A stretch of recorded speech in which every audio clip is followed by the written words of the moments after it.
As you guys know, here on the channel, I'm a big fan of doing magic with borrowed items. When you borrow something, when you do magic with something that's somebody else's property, they trust it, they care about it, they don't have to have it examined. There's so many great things about that. So Chris, having said all that, can I please borrow your girlfriend? That would be, no, I'm joking, of course. No, what I want to borrow today actually is your colostomy bag. No, that'd be two. Okay, I'm of course kidding. Finger ring. I noticed you're wearing that cool silver finger ring. I'm gonna borrow that today. We're actually gonna do, and because I know you don't trust me, we're gonna do something with your finger ring, but also I'm gonna give you something to hold on to. Hold out your hands for me, actually 2 hands. I've got here a straw. I'm gonna ask you to hold on to both ends of the straw. It's okay. Here we go, because I'm gonna try to see if I can get the ring to melt onto the straw. Now, you do that, something like that, not just in a studio with Chris here, but you do that out in the world for real people, gets a nice reaction. But I have found over the years, I'm going to give you back the straw there, brother.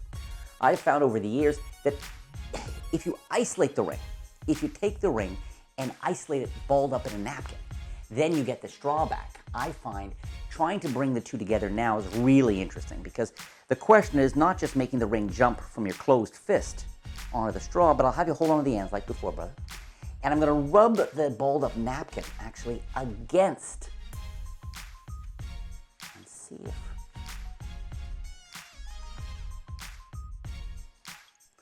I can have it melt through the napkin and right onto the straw, doing something impossible. Not once, but twice. I almost didn't share this here on the channel, because this is definitely one of those tricks that requires the organic misdirection of working with people. There's a guy here, there's a woman here, over here there's a drunk duck.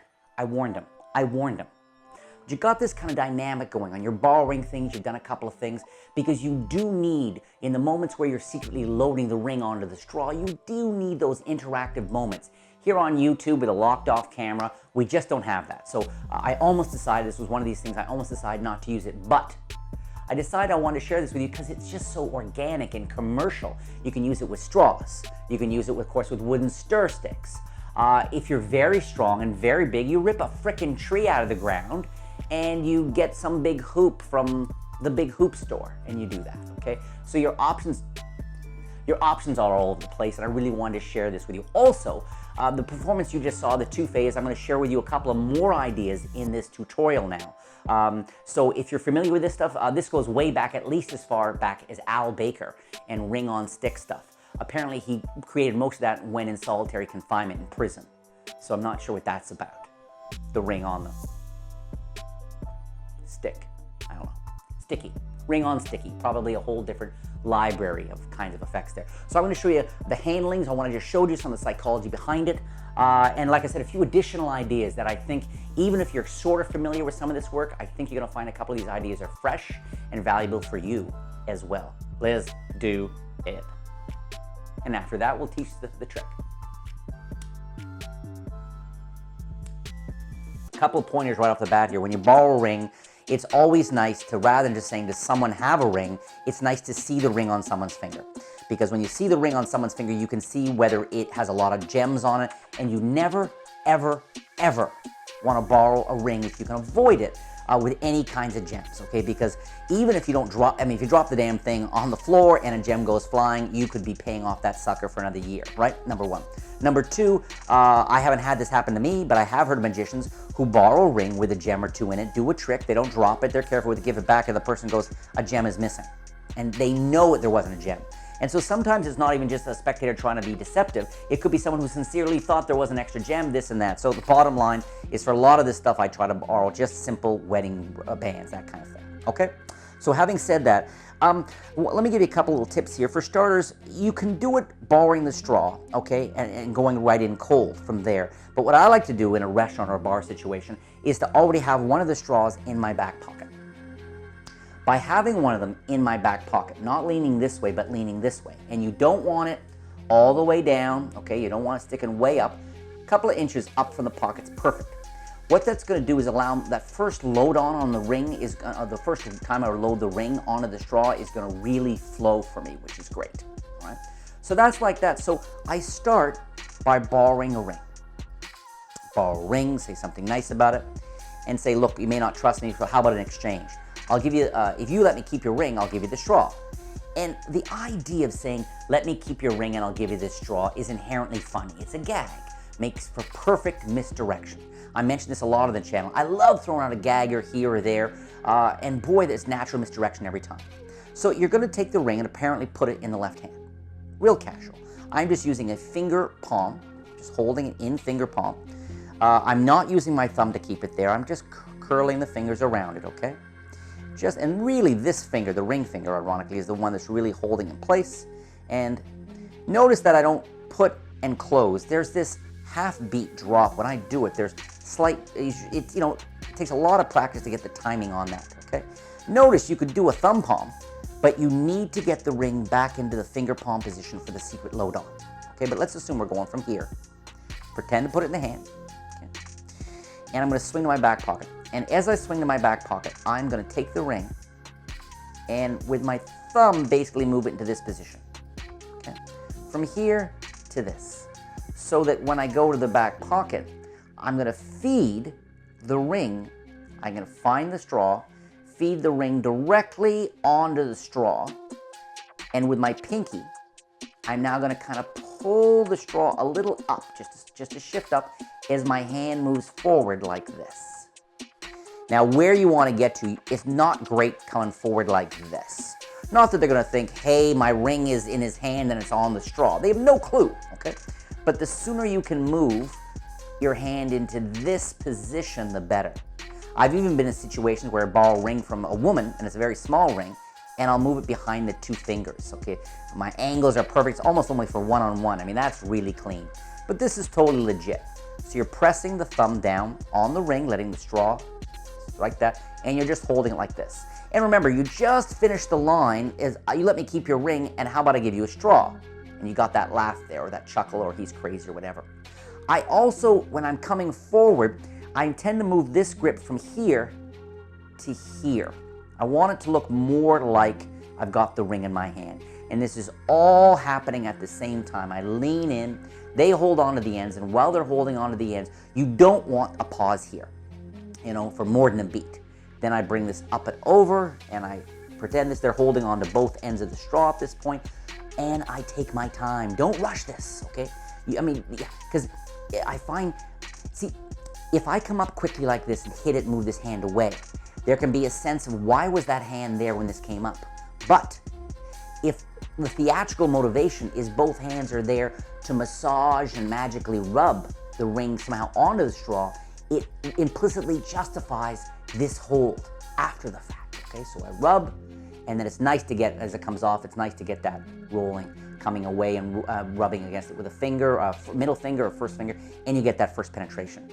If you practice this and you get this smooth, you will be surprised at how powerful the reaction can be, because it happens in their hands, because it happens with something that they know is not gimmicked in any way, okay? So dare to perform this as a minor miracle, and you'll get the reactions you hope you get. Now for the second phase, this is where the paper napkin comes in. And here I would strongly suggest a thumb palm vanish, okay?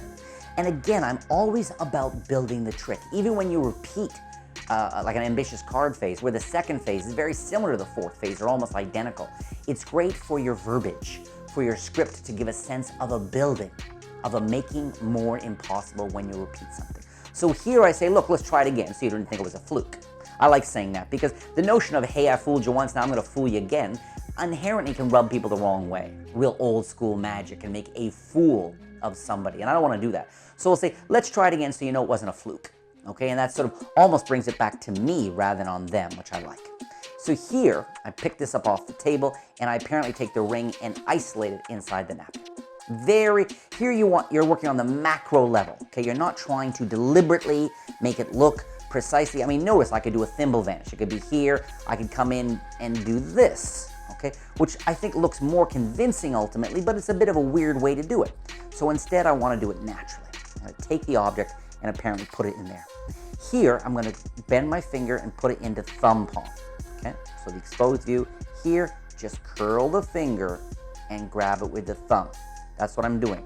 But I'm not going to go from here and do it all at once. There's too much going on. So instead, I sort of do a large gesture up and go down.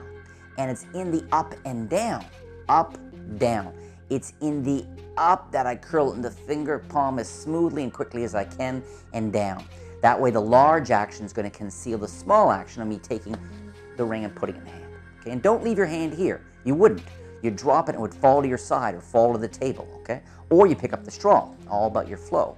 But this notion of, look, let's try it again, but this time we'll isolate it or we'll trap the ring in the napkin. Let's see if we can do it. Okay? So you're here like this. Now, at this point, I can take this, ball this up really tightly, because you don't want this coming out and everyone just seeing an empty napkin with a bit of snot in it. You can ball it up and put it on the table. What that can do is free up now with two hands. You can, with this in thumb palm, you move from thumb palm to finger palm, basically lets it fall, and you'll find, or even from thumb palm, is I can slide the straw right into it on thumb palm and take it. When you're working with two hands, it's very easy, or from finger palm. Two hands, and again, with two hands, what I'm going to do is I'm not going to tilt up this as before, okay? Because with two hands, I don't need to. I'm literally going to stick the straw directly through the finger palm, okay? Just boom through and keep moving, okay?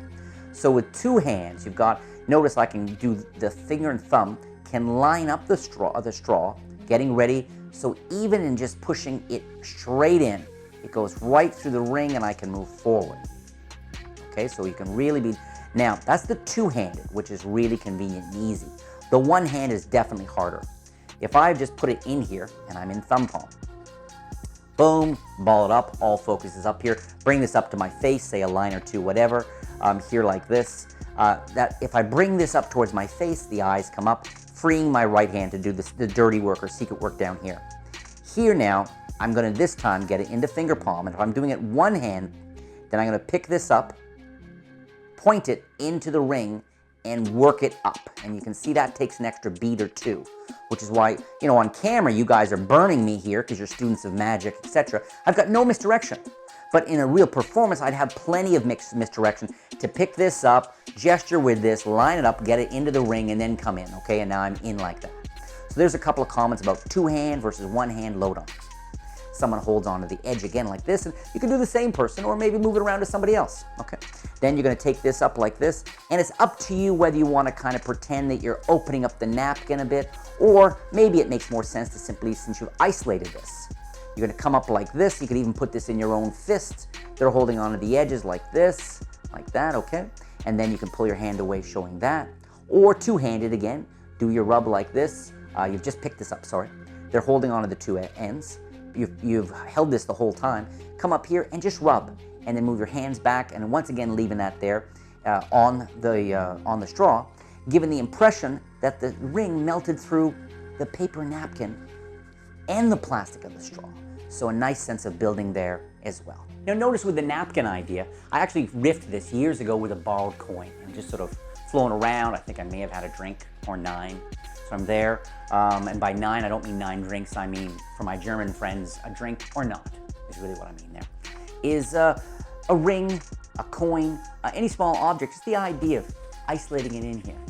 Not only can I put this on the table, okay, but I can hand this to someone, and I won't have them hold it like this, because then they start feeling it. So they open up your hand, and I put it on their palm and close their hand. They don't feel whether the coin or the ring is missing from that. So this is a nice little tip for those who are real workers or part-time professionals. I think even just this tip in the video, you'll see it opens up a lot of possibilities. Now, the other reason I wanted to bring you back, guys, here to show you another place that works really well for walk around with this is the old under the armpit. Okay, and you might think I'm joking in this moment, but I'm not. Because what under the armpit does is, if you have the straw here, and you say, along with the straw, I'd like to borrow a ring from someone. Does someone have a ring? And you're just moving in, you're just here like this, you borrow the ring. Now it frees up your two hands, which means that now you can do a false transfer, okay? And you don't want this lined up. If you're gonna load the ring on here, you don't wanna do a false transfer here. If you're the spectator, that means you're looking fist to straw as I load in. I've got no misdirection. They're in the same sphere of focus, okay? But if I do this, bring it up a little bit here, or talk to someone here, and I'm looking like this, or I'm looking at you. Now when I come up to grab the straw to load the ring on again, here like this is not in the same line of focus, okay? And that's an important detail. So it frees up the hands. You can do under the arm, do this like this, load it right on, take it out and you can move forward from there, saying hold on to that and this. And ring vanish, here. Like that, whatever you're gonna do. And then nobody wants their ring. They hear it hit the ground, kind of a wet sound, but nobody wants their ring back. Ta-da! One final idea. If you're gonna use your own ring and you're wearing your ring, you give the straw to someone. Say, would you take the straw for me? And would you tie it into a knot, about in the middle there. Chris is tying it, and tie it again. So you're basically asking someone to tie the straw, and borrowed straw, in as tight a little bundle as they can there. So what'd you make for me, Chris? Oh, okay, weird. Well, so look, along with this, we're also gonna use a cigarette lighter, because I'm gonna heat up the plastic. I'm gonna heat it up and watch. I'm gonna see if I can, just by warming up the plastic here and there, just by warming it up, I'm hoping. There, yeah, it's kind of working. Kind of working. There, I think I, hopefully now you'll see that the straw, look at this. The straw looks like it's fused onto the ring. But here's the really crazy part. Not only does it look like it's fused on the ring, but you can hand this out. People can examine it, and they even have to untie the straw to separate off. And like I said, this isn't just an illusion. The straw has actually truly melted onto the finger ring. I actually taught this on this channel about 2 years ago, and I never liked the video of it. I never thought it really got to the power of this. So I've been waiting for a way to kind of sneak this in and hopefully catch a bunch of you off guard. And so that's why I included in this little compilation here of sort of straw and ring tricks. It needs to be your own ring. Okay, you need to be using your own ring. You can't do it with a borrowed ring. I mean, you can, but it'd be some crazy method I'd have to tell you some of the time and then kill you once you knew it. But the method I typically use is with your own ring. So obviously the other ring, and you'd either do it in isolation, okay? Or you could switch in. You'd use a duplicate of your ring, do some ring and straw stuff, put it in your pocket and switch this ring in. You wouldn't even have to switch it in. I would just, when I go to my case, just slip this on, or go to my pocket, just slip this on and go from there. But what am I doing? I have a straw, I've knotted it repeatedly onto the ring, and I'm wearing the ring, okay? No need to palm, folks. It's permanently in your hand. So you're there like that, right? So what you can do, and so this makes for a killer opening trick. You go up to a table, whatever. If someone, this works particularly well with shorter straws, the cocktail straws, shorter straws, because that way you can walk up, less tying, this and that, and you can say, look, let's try something. Would you mind doing something with your straw? So they reach into their own drink. They knot it up and they give you this. And you knot it up, and they don't have to look identical as long as they look pretty close. There's a time lapse in there for that. I take this back and I say something like, oh, the way you knot it says something about yourself. In this case, I think it says two things. I think, are you an Aries or are you a psychopath? Is it one of some gag like that? They think, of course, it's not really magic. You're going to do something like a joke, basically. But then all you have to do is a false transfer.